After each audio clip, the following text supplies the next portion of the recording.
Le premier épisode de ce podcast est accessible gratuitement. Pour écouter la suite, rendez-vous sur le site ou l'application Mediapart. Je m'appelle Bella, c'est mon pseudo sur Twitter. Blonde, cheveux très longs.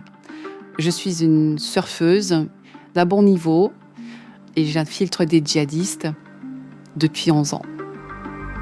Sur un fil, un podcast de Mediapart. Aujourd'hui, vous n'avez pas souhaité qu'on se rencontre, ni même qu'on fasse une visio. Oui, voilà, c'est parce que j'ai promis de ne jamais montrer mon visage à qui que ce soit. Et puis surtout, c'est que je risque ma vie si on me reconnaissait. J'ai pas envie de terminer décapitée chez moi. Bella, la surfeuse qui a infiltré les djihadistes. Épisode 1. J'ai grandi en Polynésie française. J'ai passé mon temps sur un bateau, sur des îles. Je savais nager avant de marcher. J'allais pas à l'école. J'avais des cours par correspondance. Une vie magique, idéale, splendide. Mes parents étaient des scientifiques en biodiversité marine. Et pour pas trop rentrer dans les détails, j'ai fait une première année de médecine. Je n'ai pas réussi, mais ça m'a permis de faire autre chose dans le médical. Je suis divorcée et j'ai eu un drame familial. Ma vie, elle a volé en éclats. Et je pense que c'est pour ça que j'ai eu besoin peut-être de faire autre chose de ma vie. J'ai eu le besoin d'essayer d'aider des gens de la façon dont je pouvais.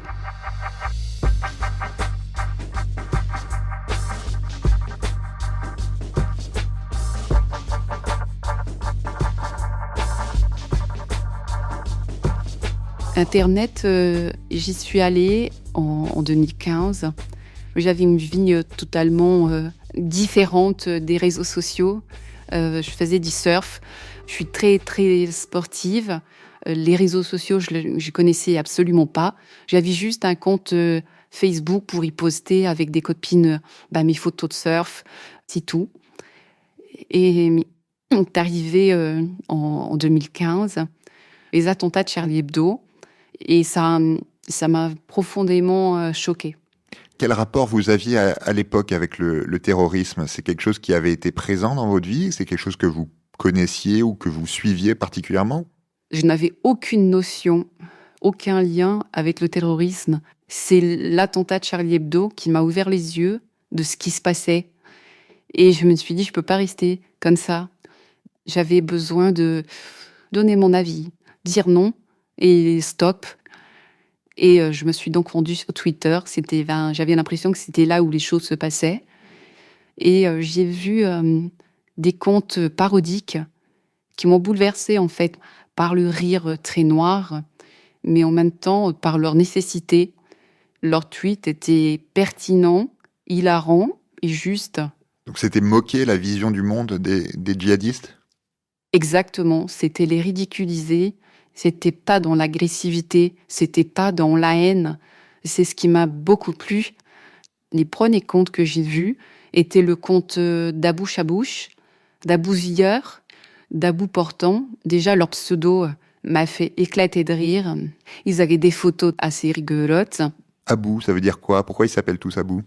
C'est les noms des djihadistes qu'il y avait sur Twitter à l'époque. Et je suis donc rentrée en interaction avec Abou Chabouche en premier. J'ai le DM. DM, c'est-à-dire que vous lui envoyez un message privé ? Voilà, je lui envoie un message privé et je lui dis toute mon admiration. Et il m'a expliqué que pour lui, c'était sa façon de lutter. Et je lui ai dit que c'était exactement ma vision. Et s'il peut m'aider, s'il est OK pour que je puisse rejoindre le groupe des parodiques. Et donc, il m'aide à faire mon compte de snipeuse de djihadiste, dont Bella. J'ai toujours eu cette photo depuis le début, qui n'est pas moi. On voit un petit peu ses fesses en short, un peu sexy. Pourquoi Bella ? Je sais pas, en fait, c'était mon petit nom entre eux, je pense. Et on a commencé comme ça. Et je me suis rendu compte que c'était des gens assez brillants, profs de français, ingénieurs, des gens assez sensés, en fait. J'avais l'impression que c'était des petits jeunes, des geeks, alors que c'était pas du tout le cas. Et donc, on repérait des comptes de djihadistes et on les trollait, on les ridiculisait et surtout, on les désacralisait auprès de jeunes. Parce que à l'époque, les filles, les gamines, ces mecs-là, c'était des dieux pour elles. Ils avaient une propagande où ils faisaient venir des gamines en faisant croire qu'elles allaient être leurs princesses et qu'elles allaient vivre dans des 5 étoiles. Et on montrait tout l'inverse. C'était tu cherches le prince charmant, mais tu vas terminer avec un clodo dans un trou. Et puis on mettait des photos d'eux, tout cracra, avec des sandales. On leur montrait la vraie vie qu'elles allaient avoir. Et certains, sur Twitter, ne se rendaient pas compte que c'était des comptes parodiques. Et on avait donc des gens qui étaient intéressés par le djihad, qui disaient je suis intéressé, je voudrais faire ma hira, comment je peux faire? Alors au début, on se moquait d'eux, on rigolait en fait de ça. Et à partir de là, on a commencé à se poser des questions. Et puis un jour, Charlie est arrivé.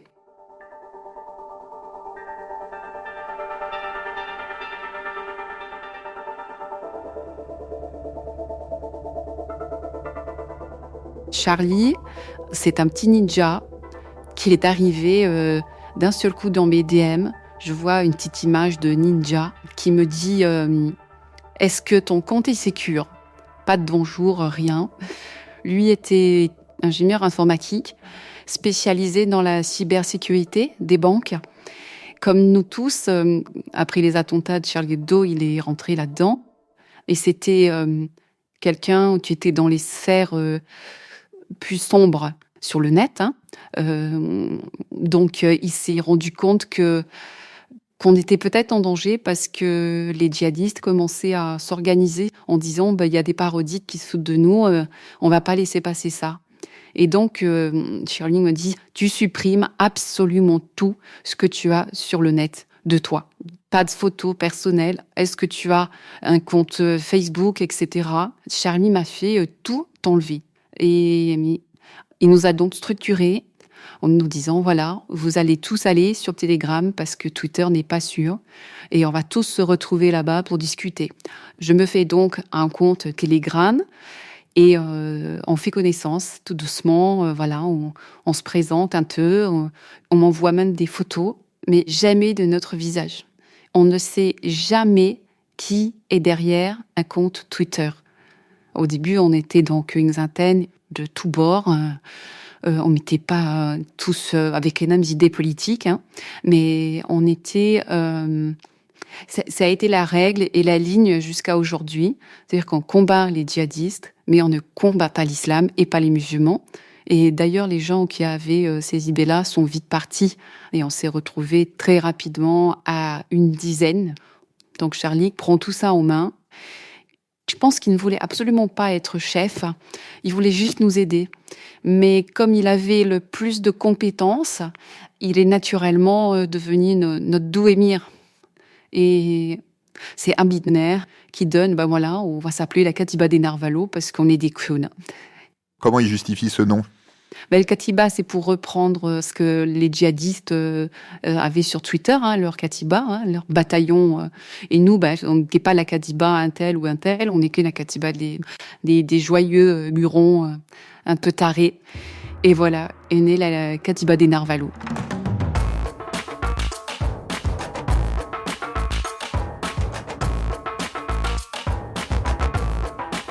Moi, on m'a mis à faire de la chasse. C'est-à-dire, la chasse, c'était traquer les comptes de djihadistes et on les signalait tous en même temps de façon à les faire sauter. Il faut se rappeler qu'en 2015, ils étaient les rois, ils pullulaient sur Twitter. Donc, on a commencé à supprimer des comptes. Et puis un jour, je suis tombée sur un compte qui était en train de tenir des propos antisémites. Et donc, je me mets à le troller sans me rendre compte de qui il était.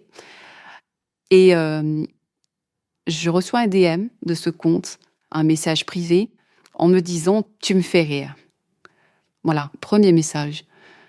Et contrairement à d'habitude ou aux autres peut-être, je décide de ne pas être agressive et de discuter avec lui, d'essayer de comprendre qui il est, pourquoi il sait ça. C'était vraiment une curiosité. Et donc, je contacte tout de suite Adou Chabouche et Charlie. Et puis, entre-temps, il met une photo de lui. On ne voyait pas son visage, il était donc en treillis, avec la Kalachnikov à côté de lui. Et Charlie et Chabouche me disent là, tu es sur un gars qui est en Syrie. C'était pas un petit mec de 18 ans ou 25 ans. On n'avait pas affaire à un petit djihadiste. Bon, on fait quoi ? Et là, je dis, je continue. Je vais essayer de savoir qu'est-ce qu'il fait en Syrie, etc. Et Chabouche me dit, OK, vas-y. Et Chabouche, donc j'ai su après, c'était un ancien de la DGSE. Il me dit, voilà, il y a des choses à faire. On se fait une réunion de travail sur Telegram. Et il m'explique les premiers balbutiements de la manipulation. Voilà. Jusque-là, vous n'aviez pas théorisé le fait que vous alliez infiltrer des djihadistes ? Exactement. Je n'avais aucune intention et je n'aurais jamais pensé, ni eux d'ailleurs, faire ça. Pour nous, c'était la parodie et rien d'autre. C'était un cas isolé, en fait. Dans 3 mois, on allait tout arrêter, quoi. Et donc, on a monté un groupe où il y avait Chabouche, Charlie, Abedner. C'était notre groupe Momo. Parce qu'en fait, il m'avait dit qu'il s'appelait Mohamed. Et donc, entre nous, on l'appelait Momo. Et puis, on s'est dit, on se lance.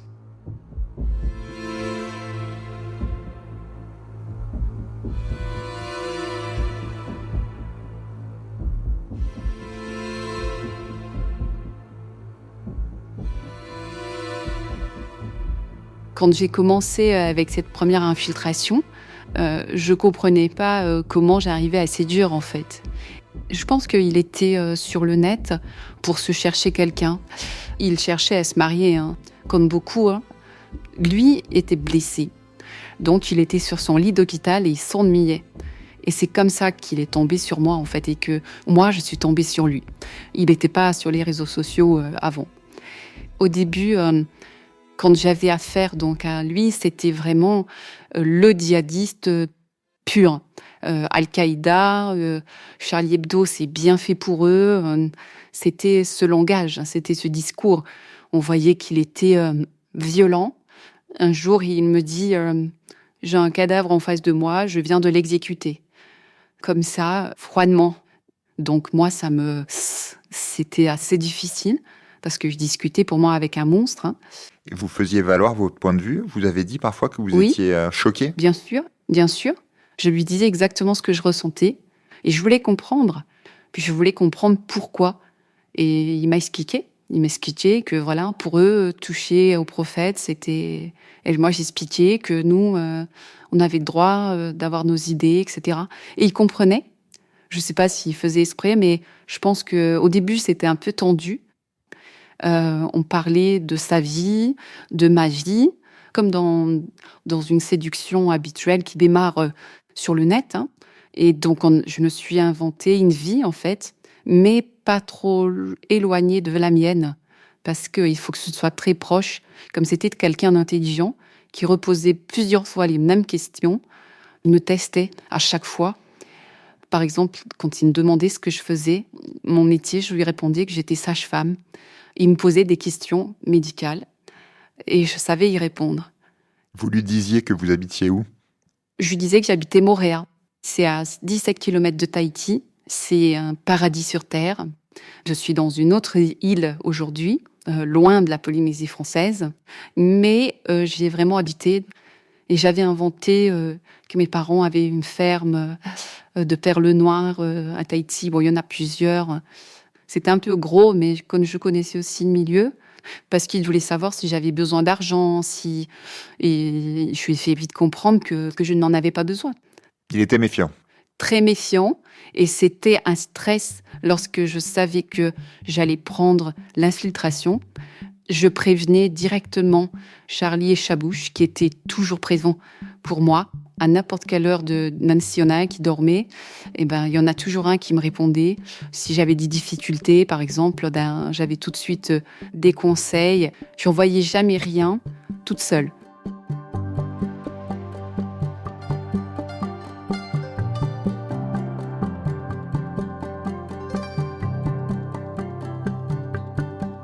Un jour, donc, il me demande une photo tout de suite. Tu m'envoies une photo avec 2 stylos noirs, un stylo bleu et vert sur ton ventre. Où il me demandait, tu écris telle phrase au stylo sur ta jambe. Et tout de suite, il fallait le faire tout de suite. Donc, hop, je faisais ça. C'est des photos de votre vrai corps que vous envoyez ? Oui, on ne peut pas faire autrement. Parce que il demandait des preuves. Par exemple, tu me fais une photo, mais tu mets ton doigt ou un stylo à côté pour me prouver que c'est toi. Donc, c'était pas possible de ne pas envoyer des photos de moi. C'était des photos où on ne voyait pas votre visage ? Exactement. Et en fait, moi, je envoyais donc des photos toujours très classe parce que je voulais être différente. J'allais pas envoyer des photos de nudes et je pouvais pas. C'était pas moi. Donc, c'était des photos simples, très jolies, qui me représentaient moi, en fait. Blonde, cheveux très longs, surfeuse, parce que je lui ai pas caché que je faisais du surf, sur la plage ou dans ma vie de tous les jours, mais tout en faisant attention à ce qu'on ne puisse pas me géolocaliser ou m'identifier. Elle passait d'abord par Charlie, qui vérifiait qu'il n'y avait pas de tatouage, des choses comme ça. Il me disait, OK, c'est bon. Quand vous lui envoyez un bout de jambe ou un bout de cuisse, Oui. est-ce qu'il n'y a pas une gêne ? Est-ce que vous vous dites pas, c'est un jeu sexuel, il va se masturber en regardant mes photos, tout ça ? Est-ce qu'il y a des choses qui vous traversent l'esprit et qui vous dérangent ? Oui, alors il y a des jours où j'étais pas bien parce que j'ai pas l'habitude de faire ça, même sur Internet, avec qui que ce soit. Je me sentais, comment dire, un peu sale aussi.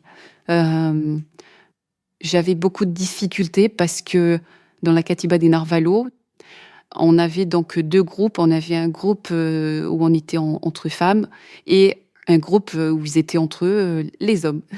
Et quand elles ont su que j'infiltrais, et je racontais en fait ce que je faisais, c'était très mal pris. C'était oui, mais comment tu fais ? Tu te sens pas mal, tu devrais avoir honte. Tu n'as pas l'impression de te prostituer. J'ai été traitée, oui, de pute à barbu. Et c'était très dur. Et je leur expliquais, oui, mais justement, c'est pas du copinage, c'est pas de la drague, c'est un boulot. Mais ils n'arrivaient pas à comprendre, en fait. Parce qu'on était des amateurs, on n'était pas des professionnels. Donc, c'était compliqué au début. Et Charlie a décidé de me couper du reste de la Katiba pour me protéger, en fait. Ça vous touchait parce que vous-même, vous vous posiez la question ? Est-ce qu'à un moment, vous vous êtes dit, est-ce que je suis pas en train de me prostituer ? Exactement. Je me remettais en cause.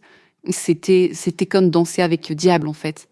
J'arrivais pas à leur expliquer pourquoi je faisais ça et que c'était important.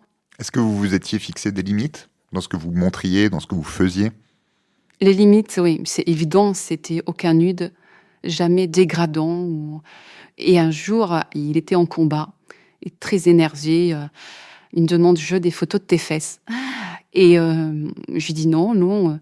Et là, il coupe 2 jours. Donc, il faisait un peu de chantage, en fait. Et Chabouche m'a expliqué qu'il ne devait pas m'imposer son tempo, que c'était à moi d'imposer le tempo. Et surtout, j'ai toujours eu une règle dans mes infiltrations, c'est de ne jamais avoir peur de les perdre. Ça, c'est la règle de base. C'est-à-dire que si on fait tout ce qu'ils demandent, c'est qu'on a peur de perdre une infiltration et ils le sentent. Donc, il faut être une personne normale. Comment je réagirais, moi, en tant que femme, si un homme me demandait ça ? Eh ben non, c'est non. Et un jour, Chabouche me dit, tiens, on va le récompenser. Il a été sage, il s'est bien comporté.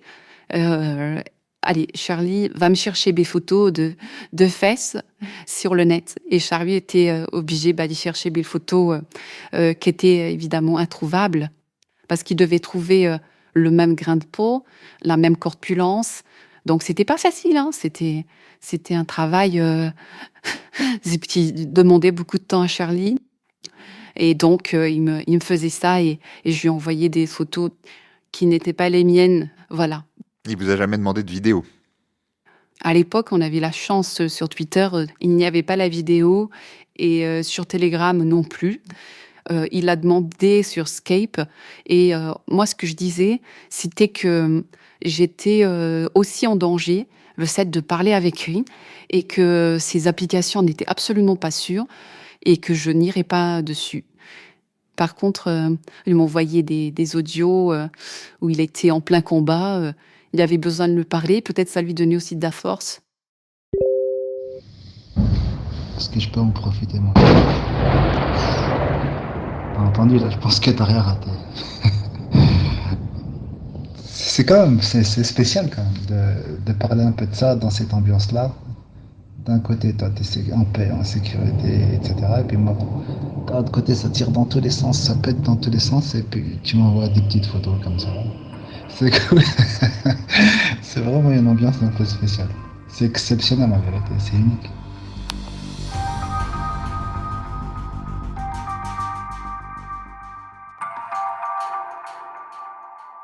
J'ai commencé à essayer tout doucement de l'accrocher, de le séduire. Ce qui l'intéressait, c'était de lui raconter ma journée, de ce que je faisais, les photos de plage, etc.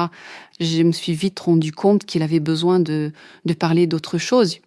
Est-ce que vous pensez que c'est cette différence culturelle et physique, vous pensez que ça l'a attiré? Oui, j'étais différente des filles qui l'approchaient. C'était pas la petite gamine de 15 ans ou de 16 ou de 24 ans sans travail, dans l'échec scolaire. Je l'apaisais beaucoup avec une conversation peut-être différente. Avec les manipulations, on s'est rendu compte que c'était un émir, quelqu'un qui avait donc sa propre katiba.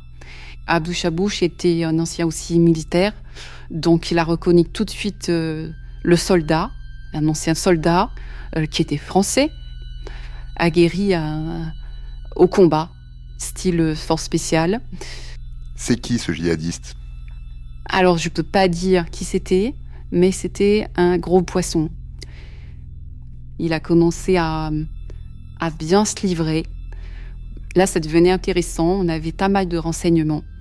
Des numéros de téléphone, des photos de son visage, de sa maison, de sa rue, de son intérieur, de lui sur le terrain.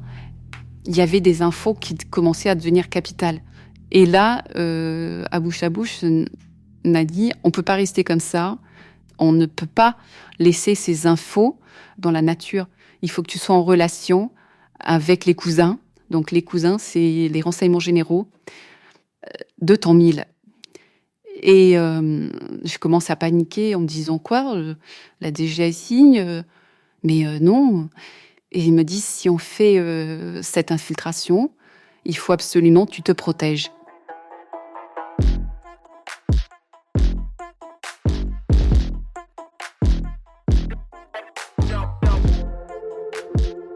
Je vais voir mon père, qui connaissait pas mal des mondes sur l'île. J'arrive avec mon téléphone et je lui dis « Papa, je suis en contact avec un djihadiste en Syrie. » Et là, mon père me regarde. Il me dit « Mais c'est quoi encore ces conneries ?» Et je lui dis « Oui, regarde. Et j'ai besoin que tu me mettes en contact avec ton ami qui est dans les renseignements généraux. Il faut que je le joigne. » Et là, mon père tendait nu, mais en même temps, m'encourage. Je pensais vraiment qu'il allait me dire, t'arrêtes tout de suite, c'est pas bien ce que tu fais. Mais au contraire, il me dit ok, et il passe un coup de fil. Et le contact explique à mon père qu'il faut que je fasse un dossier pour pouvoir montrer ce que je sais en fait. Donc on fait un dossier avec les photos du djihadiste et les captures d'écran de nos discussions, des lieux où il est, de son numéro de téléphone. Et on attend. On attend avant d'être contacté. Donc pendant ce temps-là, je continue mon infiltration qui commence à devenir assez sérieuse, en sachant absolument pas qu'est-ce qu'on allait faire de cette infiltration. On n'avait aucune idée. Si tu viens, ça sera dans une autre zone, ça sera pas dans les zones de combat. Ça sera à l'abri. Et sincèrement, je préfère que tu ne viennes pas ici pour le moment. C'est vraiment pas sécurisé. Momo, c'était quelqu'un qui était donc français, qui avait vécu à Londres, qui avait eu une première femme anglaise et il était parti au Yémen. Et ensuite, il avait atterri en Syrie. C'était quelqu'un qui parlait plusieurs langues et qui lisait beaucoup. Par exemple, Emma de Bovary, il adorait parler d'elle, de films, de paysages, de pays qu'il avait visités parce qu'il avait beaucoup voyagé et moi aussi. Donc, on se retrouvait beaucoup là-dessus. Je pense que c'était des discussions qu'il ne pouvait pas avoir avec les autres sur Twitter. On parlait de tout et de rien. Voilà, des fois, c'était assez intéressant. Il parlait très peu de religion, puisque de toute façon, il savait que ça ne l'intéressait pas. Je lui disais, mais tu sais, moi, je suis athée. Alors, il me disait, non, mais alors, on parlait, comment tu peux ne pas croire, etc. Donc, on rentrait dans des discussions assez philosophiques sur Dieu, etc. Donc, c'était assez marrant. Il vous a pas demandé de vous convertir? Si, j'ai répété des phrases, et puis voilà, en 2 minutes, c'est bon, j'ai été convertie. Je pense que c'était pour lui donner une bonne conscience. Beaucoup de djihadistes que j'ai infiltrés faisaient beaucoup semblant. Des jeunes de 18 à 25 ans qui connaissaient rien au Coran et à sortir des versets qui avaient ni queue ni tête et tu comprenais même pas. Alors que Momo, lui, déjà, il était plus âgé. Donc, il n'avait pas besoin de faire semblant avec moi. Je pense que c'est ce qui lui plaisait, c'est d'être lui. Et il adorait la France. Il me parlait des endroits où il était à Paris et que ça lui manquait, que le vin lui manquait, qu'il avait envie de rentrer en France, mais qu'il ne pourrait pas. C'était bizarre, en fait. C'est-à-dire qu'il pouvait se montrer charmant, intelligent, drôle. Il était drôle, mais je savais qu'il pouvait être un monstre aussi. Je savais que j'avais affaire à un tueur. Tout le temps, on me demandait, mais attention, s'il meurt, est-ce que ça va te faire quelque chose? Je disais, mais non. Et ils étaient toujours étonnés quand je leur disais non. Je m'en fous, en fait. Vous pouvez le droner, ça m'est égal. Pour moi, c'était un rôle et voilà.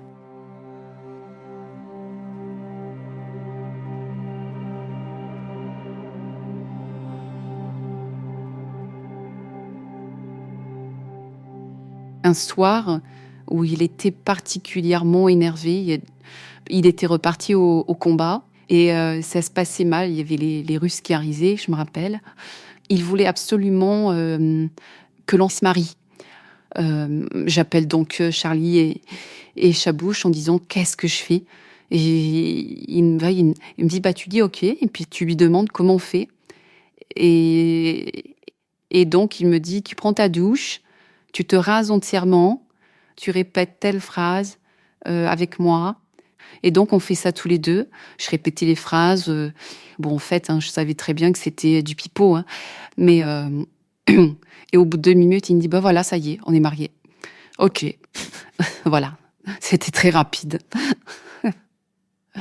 Il s'est marié avec quelqu'un il connaissait pas le visage, il connaissait le corps, il connaissait les lèvres, les cheveux, mais pas les yeux et le nez.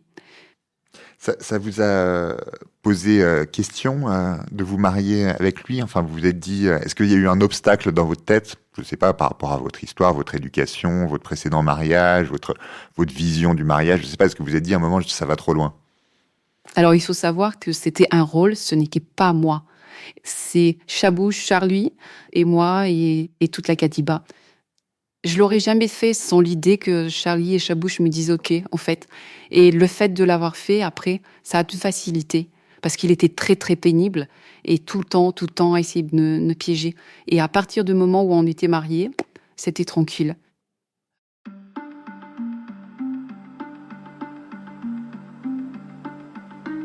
Au bout de 2 mois, enfin, j'ai un coup de téléphone, un appel de la DGSI qui me dit voilà, rendez-vous au commissariat, on vous attend. Et à partir de là, on a basculé complètement. À suivre. C'est la guerre. Ça tire dans tous les sens. J'ai envie de tes cheveux à distance. Je t'aime, je t'aime, je t'aime. Sur Mediapart.